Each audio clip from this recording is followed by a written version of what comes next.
নমস্কার, দেখছেন Kolkata TV. Good morning Kolkata নিয়ে আমি সুদীপ্ত রয়েছি আপনাদের সঙ্গে। সুদীপ্তর সঙ্গে গুড মর্নিং কলকাতায় আমি রয়েছি স্বর্ণালী। আর প্রথমে যে খবরের দিকে নজর রাখতে হচ্ছে, নাগেরবাজার সংলগ্ন এলাকায় ভয়াবহ আগুন। ঘটনাস্থলে দমকলের 20টি ইঞ্জিন পৌঁছে যায়। যশোর রোডে ইমিমি সিটি এলাকায় এই অগ্নিকাণ্ডটি হয়েছে। একদমই সুদীপ্ত, এবং আগুনের গ্রাসে একাধিক গোডাউন, কালো ধোঁয়া ইতিমধ্যেই ঢেকে গিয়েছে এলাকা। আগুন নিয়ন্ত্রণে আনার চেষ্টা চলছে, আপনারা দেখতে পাচ্ছেন সেই ছবি।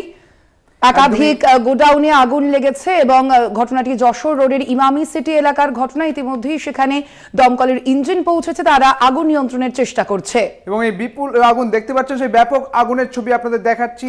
এই আগুন নিয়ন্ত্রণের জন্য 20টি ইঞ্জিন পৌঁছে যায় এবং 20টি ইঞ্জিন দিয়ে আগুন নিয়ন্ত্রণে আনার চেষ্টা চলছে। তবে এই মুহূর্তে এই ব্যাপক আগুন কিন্তু ছড়িয়ে গিয়েছে বলে জানা যাচ্ছে। দেখতে পাচ্ছেন সেই খবর, প্রথম খবর কলকাতা টিভির পর্দায়। নাগেরবাজার সংলগ্ন এলাকায় এই ভয়াবহ আগুন। নাগেরবাজার সংলগ্ন এলাকায় এই ভয়াবহ আগুন, যে ভয়াবহ আগুন নিয়ন্ত্রণে 20টি ইঞ্জিন ইতিমধ্যেই পৌঁছে গিয়েছে সেখানে। একেবারে সুদীপ্ত, আপনারা দেখতে পাচ্ছেন যশোর রোডের ইমামি সিটিতে সেখানে কিন্তু একাধিক গোডাউনে এই অগ্নিকাণ্ডের ঘটনা এবং রীতিমতো কালো ধোঁয়ায় ঢেকে গিয়েছে এলাকা। এবং ইতিমধ্যেই সেখানে 20টি ইঞ্জিন পৌঁছেছে, দমকলের ইঞ্জিন পৌঁছেছে এবং তারা আগুন নিয়ন্ত্রণের চেষ্টা করছে। কালো ধোঁয়ায় ইতিমধ্যেই ঢেকে গিয়েছে এলাকা এবং এখনো পর্যন্ত পরিস্থিতি সম্পূর্ণ নিয়ন্ত্রণে আনা যায়নি, এমনটাই জানা যাচ্ছে। এবং এই আগুন নিয়ন্ত্রণে আনতে বেগ পেতে হচ্ছে দমকল কর্মীদের। প্রায় 20টি ইঞ্জিন পৌঁছে যায় সেখানে এবং এই ভোর রাত থেকে এই আগুন লেগেছে বলে জানা যাচ্ছে। এবং তারপর বেশ বেগ পেতেই হয়েছে দমকল কর্মীদের। ধীরে ধীরে দমকল কর্মীদের যে দমকলের ইঞ্জিন, সেই দমকলের ইঞ্জিনের সংখ্যা কিন্তু বাড়াতে হয়েছে। এখনও পর্যন্ত 20টি ইঞ্জিন সেখানে আগুন নিয়ন্ত্রণে আনার, অর্থাৎ আগুন নেভানোর কাজ করছে। এই ছবি আপনারা দেখতে পাচ্ছেন, বিধ্বংসী আগুনের ছবি। একেবারে শহর কলকাতায় সাত সকালে এই আগুন। নাগেরবাজার সংলগ্ন এলাকায় ভয়াবহ আগুন দেখছেন সেই ছবি। কালো ধোঁয়ায় ঢেকে যায় এলাকা এবং ঘটনাস্থলে ইতিমধ্যেই সেখানে দমকলের 20টি ইঞ্জিন পৌঁছে আগুন নিয়ন্ত্রণের চেষ্টা চালাচ্ছে। যশোর রোডে ইমামি সিটি এলাকায় ভয়াবহ অগ্নিকাণ্ড। এবং একদিকে যেমন আমরা জানি যে আজ সকাল থেকেই কিন্তু কলকাতা সংলগ্ন এলাকায় বৃষ্টি জারি রয়েছে, অন্যদিকে আপনাদের সামনে যে খবর রাখছি, নাগেরবাজার সংলগ্ন এলাকায় ভয়াবহ অগ্নিকাণ্ড। এবং এমতাবস্থায় অবশ্যই দমকল কর্মীদের বেশ খানিকটা বেগ পেতে হচ্ছে আগুন নিয়ন্ত্রণে আনার জন্য। ইতিমধ্যেই সেখানে 20টি ইঞ্জিন পৌঁছেছে এবং তারা আগুন নিয়ন্ত্রণের চেষ্টা চালাচ্ছে। আপনারা দেখতে পাচ্ছেন সেই ছবি। একদমই স্বর্ণালী। এবং আবারও কিন্তু শহর কলকাতায় এই আগুনের ছবি উঠে আসছে, যেখানে কালো ধোঁয়ায় ঢেকে গিয়েছে আকাশ। এবং এই মুহূর্তে দেখতে পাচ্ছেন সেই ছবি। এই আগুন নিয়ন্ত্রণে আনার কাজ করছে দমকল কর্মীরা। প্রায় 20টি ইঞ্জিন পৌঁছে গিয়েছে সেখানে। আমরা আরও বিস্তারিত জানবো। আমাদের সঙ্গে রয়েছেন আমাদের প্রতিনিধি শাকিল মুস্তাক, রয়েছেন আমাদের সঙ্গে। শাকিল, এই মুহূর্তে ওখানকার ঠিক কী পরিস্থিতি রয়েছে? আগুন নিয়ন্ত্রণে আনা কি সম্ভব হয়েছে? কাক ভোরেই যে যশোর রোড সংলগ্ন নাগেরবাজারে একটি গোডাউনে বিধ্বংসী আগুন লাগে। এরপরই ঘটনাস্থলে আসেন দমকলের প্রথম 2টি ইঞ্জিন। এরপরেই কিন্তু আগুনের এত যে ল্যান্ড শিখা ছিল উচ্চতা, এরপরেই কিন্তু ঘটনাস্থলে পৌঁছায় আরো 18টি ইঞ্জিন। মোট 20টি ইঞ্জিন ইতিমধ্যে এসে পৌঁছেছে। এরপরেই যে গেঞ্জির গোডাউনে প্রথমে আগুন লাগে, এরপরেই তার ছড়িয়ে পড়ে আশেপাশে যে গোডাউন ছিল, গেঞ্জির কারখানা ছিল, সেখানেও কিন্তু আগুন ছড়িয়ে পড়ে। এরপরেই দমকল কর্মীরা কিন্তু তৎপরতার সঙ্গে আগুন নেভানোর চেষ্টা করছে এবং দমকল কর্মীরা যাতে এর পাশাপাশি আরো গোডাউনে যে গোডাউন আছে সেসব গোডাউনে না যাতে ছড়িয়ে পড়ে আগুন, সেসব দিকেও কিন্তু লক্ষ্য রাখছে, কিন্তু তৎপরতার সঙ্গে আগুন নেভানোর চেষ্টা করছে। মূলত কি কারণে এই আগুন তা কি জানা গিয়েছে? এখনো কিন্তু সেভাবে কিন্তু কি কারণে আগুন লেগেছে জানা যায়নি। এর পাশাপাশি আইসক্রিম কারখানা, সেখানেও কিন্তু আগুনে পুরো একদম ভস্মীভূত হয়ে গেছে। পরপর 3টি গোডাউনে কিন্তু আগুন লাগে। এরপরে আশেপাশে আরো গোডাউন যাতে না আগুন ছড়িয়ে পড়ে সেই চেষ্টা করছে কিন্তু দমকল কর্মীরা। শাকিল, যেখানে এই আগুন লেগেছে, অর্থাৎ যে সমস্ত কারখানায় এই আগুন লেগেছে, সেখানে কি অগ্নি নির্বাপক কোনো যন্ত্র ছিল? কিছু জানা গিয়েছে? এখনো কিন্তু আগুনের যে লিলাইন শিখা, সেখানে কিন্তু আশেপাশে কাউকে যেতে দিচ্ছে না দমকল কর্মীরা। তারা তৎপরতার সঙ্গে কাজ করছে। এখনো কিন্তু যে অগ্নি নির্বাপন ব্যবস্থা কিন্তু ছিল কিনা তা এখনো কিন্তু স্পষ্ট নয়। কিন্তু এই যে ঘিঞ্জি এলাকা হওয়ায় কিন্তু কাজে বেগ পেতে হচ্ছে দমকল কর্মীদের। স্থানীয়রা কি বলছেন? স্থানীয় বাসিন্দাদের যে বক্তব্য, যে তারা যে ঘিঞ্জি এলাকা, তাদের এখানে যে বিদ্যুতের তার কিন্তু ঘিঞ্জি হয়ে কিন্তু বিভিন্ন খুঁটিতে কিন্তু তারা লাগিয়ে রেখেছে, সেই সব কারণেও কিন্তু আগুন লাগতে পারে, সেই সব আশঙ্কা করছে কিন্তু স্থানীয় বাসিন্দারা। শাকিল, এখনো পর্যন্ত কি এলাকাবাসী যারা রয়েছেন তাদের কি অন্যত্র সরানোর ব্যবস্থা করা হয়েছে? না, এই এলাকাবাসীরা কিন্তু তারা ওই যে গোডাউনের আশেপাশে থেকে তারা যে আরো পাশে যে গোডাউন কিংবা দোকান আছে তারা সেই সব দোকান থেকে মালপত্র কিন্তু সরিয়ে অন্যত্র নিয়ে যাচ্ছে। তাদেরকে স্থানীয় বাসিন্দারাও তারা কিন্তু হাত লাগিয়ে সাহায্য করছে এবং দমকল কর্মীরাও কিন্তু সাহায্য করছে। এর পাশাপাশি কিন্তু তৎপরতার সঙ্গে কিন্তু আগুন নেভানোর চেষ্টা করছে। চারিদিক দিয়ে যে 20টি ইঞ্জিন এসছে চারিদিক দিয়ে কিন্তু গোডাউনের চারিদিক দিয়ে তারা আগুন নেভানোর চেষ্টা করছে। শাকিল, দমকল বাহিনীর যে আধিকারিকরা রয়েছেন তারা কি জানাচ্ছেন আর কতক্ষণ সময় লাগবে এই আগুন নিয়ন্ত্রণে আনতে? তারা যেমন সংবাদ মাধ্যমের মুখোমুখি এখনো পর্যন্ত হয়নি, তারা তৎপরতার সঙ্গে আগুন নেভাচ্ছে। তারা সেই কাজেই কিন্তু মগ্ন আছে এবং ঘিঞ্জি এলাকা হওয়ায় কিন্তু সেই কাজে বেগ পেতে হচ্ছে। আগুনের লেহান শেখা এতই উচ্চতা ছিল যে তাদের অনেক দূরে থেকেই কিন্তু দমকলের কাজ করতে হচ্ছে, দমকল বাহিনীর কাজ করতে হচ্ছে এবং চারিদিক ঘিরেই কিন্তু তারা কাজ করছে। এখনো পর্যন্ত কি পরিমাণ ক্ষয়ক্ষতির খবর সামনে আসছে তার পাশাপাশি জানতে চাইবো যে অবশ্যই আমরা দেখতে পাচ্ছি যে একেবারে ভয়াবহ অগ্নিকাণ্ডের ঘটনা, হতাহতের কি কোনো খবর সামনে এসেছে? না, এখনো পর্যন্ত তেমন কিন্তু দমকল কর্মীরা জানায়নি হতাহতের খবর। ভোরের কিন্তু আগুন লাগে, সকলেই কিন্তু ঘুমন্ত অবস্থায় ছিল। এর পাশাপাশি তারা কিন্তু সব সরে যায়, এমনটাই কিন্তু স্থানীয় বাসিন্দাদের তরফ থেকে খবর। শাকিল, যে গোডাউনগুলিতে আগুন লেগেছে সেই গোডাউনগুলির যারা মালিক তাদের কি বক্তব্য এ বিষয়ে? তাদেরকে এখনো কিন্তু পাওয়া যায়নি, তারা আশেপাশেই আছে। কিন্তু পুলিশ এসছে ঘটনাস্থলে এবং দমকল কর্মীরাও কিন্তু তারা তৎপরতার সঙ্গে আগুনে নেভানোর চেষ্টা করছে। একদমই ধন্যবাদ তোমায় শাকিল। আমরা কথা বলছিলাম, ছিলেন আমাদের প্রতিনিধি শাকিল মুস্তাক। একদমই তাই, ঘটনাস্থলে এই মুহূর্তে 20টি ইঞ্জিন তৎপরতার সঙ্গেই কাজ করছে আগুন নেভানোর জন্য এবং দমকলের 20টি ইঞ্জিন দিয়ে আগুন নেভানোর কাজ চলছে। ইতিমধ্যে এই ভয়াবহ আগুন, সেই আগুনের ছবি আপনাদের দেখাচ্ছি। যশোর রোড ইমামি সিটি এলাকায় অগ্নিকাণ্ড, প্রায় ভোর রাতে এই অগ্নিকাণ্ডের ঘটনা। নাগের বাজারে ভয়াবহ অগ্নিকাণ্ডের ঘটনা এবং ঘটনাস্থলে ইতিমধ্যেই দমকলের 20টি ইঞ্জিন পৌঁছেছে, তারা আগুন নিয়ন্ত্রণের চেষ্টা চালাচ্ছেন, যদিও এখনো পর্যন্ত সামগ্রিকভাবে আগুন নিয়ন্ত্রণ হয়নি, এমনটাই জানালেন আমাদের প্রতিনিধি। এবং উল্লেখযোগ্য যে এখানে বেশ কয়েকটি কারখানা রয়েছে, সেই কারখানাতেই আগুন লেগেছে। তবে এই আগুনের জন্য কি কোনো ক্ষয়ক্ষতি হয়েছে বা কোনো হতাহতের খবর কিন্তু এখনো পর্যন্ত উঠে আসেনি। এখনো পর্যন্ত যে ছবিটা উঠে আসছে যে খুব তৎপরতার সঙ্গেই দমকল কর্মীরা তারা কিন্তু কাজ করছেন এবং এই ঘটনাস্থলে প্রায় 20টি ইঞ্জিন পৌঁছে গিয়েছে সেখানে এবং 20টি ইঞ্জিন দিয়ে আগুন নেভানোর কাজ চলছে তৎপরতার সঙ্গেই। শুধুমাত্র তাই নয়, আপনাদের জানিয়ে রাখি যে এখনো পর্যন্ত কিন্তু কি থেকে আগুন বা কিভাবে এই অগ্নিকাণ্ডের ঘটনা তার কোনো কারণ এখনো পর্যন্ত জানা যায়নি। দমকল আধিকারিকরা যারা রয়েছেন সেখানে এখনো পর্যন্ত তারা আগুন নিয়ন্ত্রণের চেষ্টা চালাচ্ছেন। ঘটনাস্থলে ইতিমধ্যেই দমকলের 20টি ইঞ্জিন পৌঁছেছে এবং তারাই সেখানে আগুন নিয়ন্ত্রণের চেষ্টা চালাচ্ছে। আপনারা দেখতে পাচ্ছেন দুদিকের ছবি, অর্থাৎ একদিকে নাগের বাজারে যেখানে ভয়াবহ অগ্নিকাণ্ড, যেখানে যেই সময় শুরু হয়েছিল অগ্নিকাণ্ডের ঘটনা এবং এখনো পর্যন্ত অর্থাৎ ভোর রাত থেকে শুরু করে প্রায় বহু ঘন্টা পেরিয়ে গিয়েছে, এখনো পর্যন্ত কিন্তু সেই আগুন নিয়ন্ত্রণে আনা যায়নি। ঘটনাস্থলে ইতিমধ্যেই দমকলের 20টি ইঞ্জিন পৌঁছেছে, তারাই আগুন নিয়ন্ত্রণের চেষ্টা চালাচ্ছে।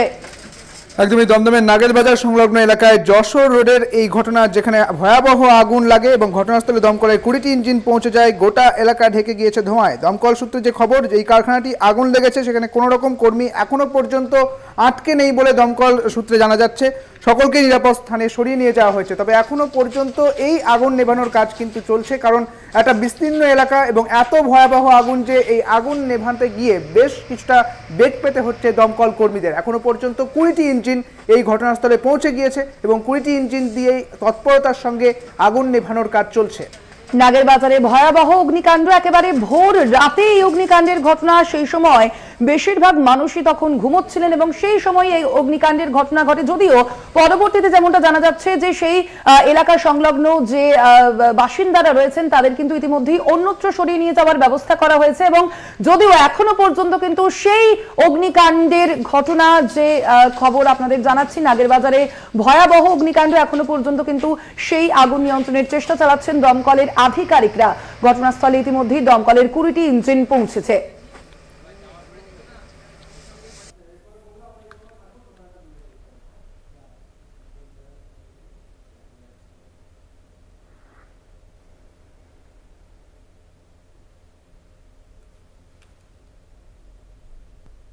যশোর রোড ইমামি সিটি এলাকায় অগ্নিকাণ্ড দেখছেন সেই ছবি। এখনো পর্যন্ত ঘটনাস্থলে 20টি দমকলের ইঞ্জিন। এই খবরেই থাকবো, তবে এখন সময় একটি বিরতির। আসছি বিরতির পর, সঙ্গে থাকুন। গুড মর্নিং কলকাতা নিয়ে ফিরে এলাম বিরতির পর। আমরা বিরতিতে যাওয়ার আগে যে খবরের দিকে আমরা নজর রেখেছিলাম, নাগের বাজার সংলগ্ন এলাকায় ভয়াবহ আগুন, সেই খবরের দিকে আমাদের নজর থাকবে। কারণ ঘটনাস্থলে এখনো পর্যন্ত 20টি ইঞ্জিন দিয়ে এই আগুন নেভানোর কাজ চলছে। এত বিপুল এই আগুন, যে আগুন নেভাতে বেশ কিছুটা বেগ পেতে হচ্ছে দমকল কর্মীদের। ইতিমধ্যে সেই ছবি আপনারা দেখতে পাচ্ছেন। নাগের বাজার সংলগ্ন এলাকায় ভয়াবহ অগ্নিকাণ্ড, একেবারে ভোর রাতে সেই অগ্নিকাণ্ডের ঘটনা এবং দীর্ঘক্ষণ পেরিয়ে গেলেও কিন্তু এখনো পর্যন্ত আগুন নিয়ন্ত্রণে আসেনি এমনটাই জানা যাচ্ছে। দমকল বাহিনী তারা কিন্তু আগুন নিয়ন্ত্রণের চেষ্টা চালাচ্ছে। এবং সুদীপ্ত, তুমি যেমনটা জানাচ্ছিলে যে ঘটনাস্থলে ইতিমধ্যেই কিন্তু দমকলের 20টি ইঞ্জিন পৌঁছেছে, যদিও এখনো পর্যন্ত কিন্তু আগুন নিয়ন্ত্রণের চেষ্টা তারা চালাচ্ছে। এখনো পর্যন্ত জানা যায়নি যে কি কারণে এই আগুন, একাধিক গোডাউনে আগুন লেগেছে এবং যেহেতু ঘিঞ্জি এলাকা সেই কারণে আগুন ছড়িয়েও পড়েছে খুব দ্রুত। এবং যদিও এখনো পর্যন্ত আগুন নিয়ন্ত্রণের চেষ্টা চালাচ্ছে কিন্তু দমকলের 20টি ইঞ্জিন। এবং আপনাদের জানিয়ে রাখি, এই ঘটনায় যেমনটা জানিয়েছিলেন আমাদের প্রতিনিধি, সর্বশেষ আপডেট যে কোনো হতাহতের খবর কিন্তু নেই এখনো পর্যন্ত, সেই খবর পাওয়া যায়নি এবং একই সঙ্গে ক্ষয়ক্ষতির পরিমাণও জানা যায়নি।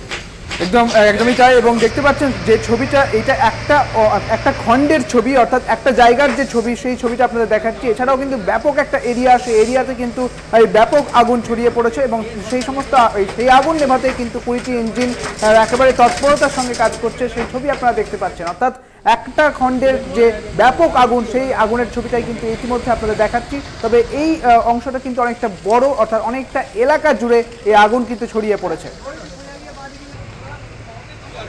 এ বিষয়ে আমরা আরো বিস্তারিত জানবো। ফোন লাইনে রয়েছেন আমাদের প্রতিনিধি শাকিল মুস্তাক। শাকিল, এই মুহূর্তে সামগ্রিক কি পরিস্থিতি জানতে চাইবো তোমার কাছে, আর তার পাশাপাশি জানতে চাইবো যে আগুন নেভানোর জন্য কি পরিকাঠামো, যথার্থ পরিকাঠামো কি ছিল?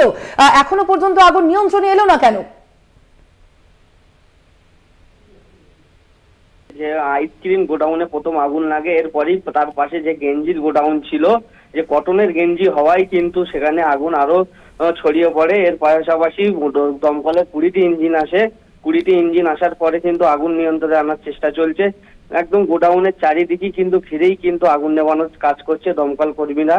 ইতিমধ্যেই দমকল মন্ত্রী সুজিত বোস কিন্তু তিনি খবর নিয়েছেন গোটা পরিস্থিতির, কিন্তু তিনি কিন্তু কিছুক্ষণের মধ্যেই কিন্তু ঘটনাস্থলে পৌঁছাবে। এর পাশাপাশি পুলিশের যেমন কর্মীরা আছে, এর পাশাপাশি দমকলের ইউনিট চারিদিক দিয়ে যে কাজ করছে, গোটা এলাকায় কিন্তু ধোঁয়ায় ঢেকে যায়। এরপরেই কিন্তু যে আগুনের যে লীলায়ন শিখা কিন্তু এত উচ্চতায় ছিল কিন্তু, আর এবং তার পাশাপাশি যে ঘিঞ্জি এলাকা হওয়ায় কিন্তু দমকল কর্মীদের কাজ করতে অনেকটাই বেগ পেতে হয়। শাকিল, প্রাথমিকভাবে কি অনুমান করা যাচ্ছে যে ঠিক কি কারণে এই আগুনের ঘটনা? প্রাথমিকভাবে দমকল কর্মীরা তারা যে করছে, অনুমান করছে। শাকিল, তুমি আমাদের সঙ্গে থাকো। এই মুহূর্তে দমকল মন্ত্রী সুজিত বসু রয়েছেন আমাদের সঙ্গে। সুজিত বাবু, কলকাতা টিভিতে আপনাকে স্বাগত। একেবারে ব্যাপক আগুন, যে ছবি কিন্তু উঠে আসছে, এখনো পর্যন্ত কি জানতে পারছেন? এই আগুন কি নিয়ন্ত্রণে আনা সম্ভব হয়েছে? কিভাবেই বা আগুন লাগলো?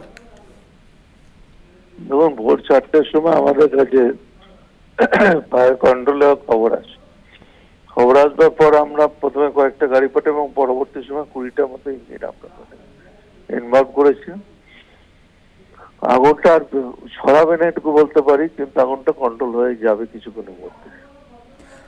আমরা মনে করি যে কি কারণে আগুন লাগলো সেটা এখন বলতে পারবো না, কারণ এনকোয়ারি না করা পর্যন্ত, ফরেনসিক না হওয়া পর্যন্ত। সুজিত বাবু, একেবারে যে ভয়াবহ আগুন, সেক্ষেত্রে আগুন নেভানোর কি পর্যাপ্ত ব্যবস্থা ছিল? যথেষ্ট ছিল, নাহলে 20টা ইঞ্জিন আমরা কাজে না। ওখানে পর্যাপ্ত ব্যবস্থা ছিল কিনা আমি বলতে পারবো না, সেটা এনকোয়ারির পর জানা যাবে।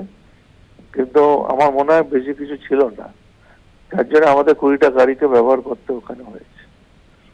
আমরা দেখছি, এনকোয়ারি করবো। আফটার এনকোয়ারির পর যদি দেখা যায় কোনো কিছু ছিল না, সে কাগজপত্র থেকে কিংবা অন্য কিছু যদি না থাকে, আইনের যে ব্যবস্থা আছে সেখানে গ্রহণ করা হবে। বেশ, অনেক ধন্যবাদ আপনাকে। আমাদের সঙ্গে ছিলেন দমকল মন্ত্রী সুজিত বসু।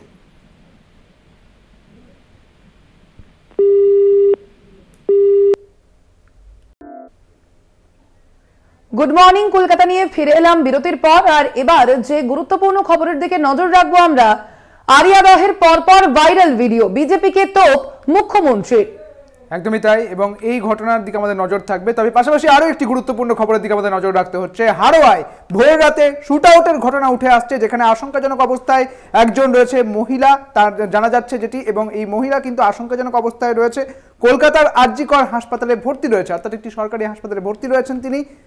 এবং যেমনটা জানা যাচ্ছে সুদীপ্ত, যে বাড়ির জানলা দিয়ে গুলি করার অভিযোগ উঠছে দুষ্কৃতীদের বিরুদ্ধে। সেই অভিযোগ, জানলা দিয়ে গুলি করার অভিযোগ সামনে আসছে দুষ্কৃতীদের বিরুদ্ধে। গুলি করে পিস্তল ফেলে পালানোর অভিযোগ, এমনটাই অনুমান করা হচ্ছে।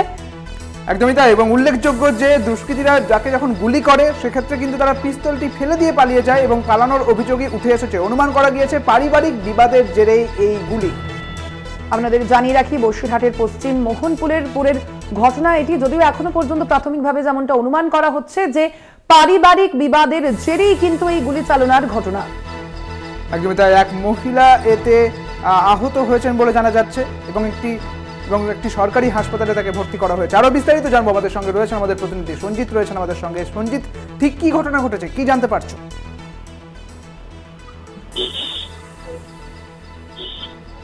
শোনা যাচ্ছে সঞ্জিত? হ্যাঁ, শুনতে পাচ্ছি। কি ঘটনা ঘটেছে এখনো পর্যন্ত, কি জানতে পারছো?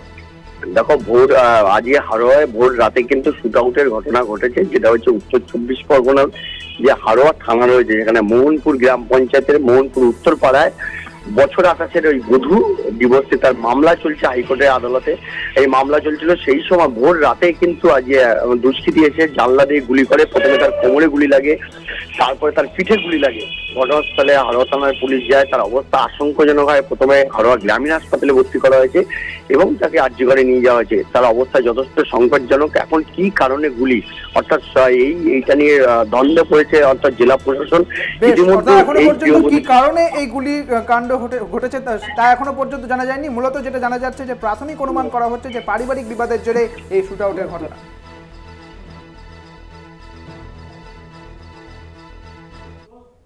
গুড মর্নিং কলকাতা আজ এই পর্যন্ত। দেখতে থাকুন কলকাতা টিভি, রাত দিন 7 দিন।